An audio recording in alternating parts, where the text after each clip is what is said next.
რელიგიის საკითხთა სახელმწიფო სააგენტომ უსინათლოთა კავშირის და 202 საჯარო სკოლის წარმომადგენლებს ბრაილის შრიფტით დაბეჭდილი ბიბლიის მე-7 და მე-8 კანონიკური წიგნები და ინტერრელიგიური კალენდრები გადასცა.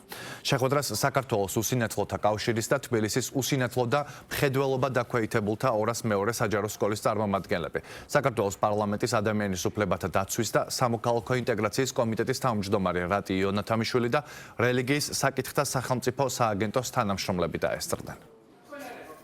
წელს გამოიცა 2 წიგნი და მთლიანობაში გამოცემულია 8 წიგნი. ეს პროექტი წარმატებულია, ბუნებრივად ჩვენ ინტენსიური თანამშრომლობა გვაქვს და იმ ვალდებულებას, რასაც რელიგიის სააგენტო და საქართველოს სახელმწიფო ხელისუფლება შეშმო პირთა უფლებების დაცვის ფარგლებში ვალდებულება გვაქვს, ამას ასრულებს ეს პროექტები მომავალშიც გაგრძელდება. სახელმწიფოსთვის განსაკუთრებულად მნიშვნელოვანი არის, რომ თითოეულ პირს ნებისმიერი მასალა, ინფორმაცია მისთვის მისაწვდომ ფორმატში ეწოდებოდეს და დღევანდელი ღონისძიება სწორედ ამას ემსახურება. ამავდროულად ეს არის კარგი შესაძლებლობა იგივე ბრაილის შრიფტის პოპულარიზაციისათვის, რაც ასევე არის სახელმწიფოს ვალდებულება. წიგნიერება ჩვენთვის მნიშვნელოვანი რამ გახლავთ, იმიტომ რომ გათანაბრება ჩვენი და ჯანმრთელი საზოგადოების არის მხოლოდ და მხოლოდ განათლების საშუალებით.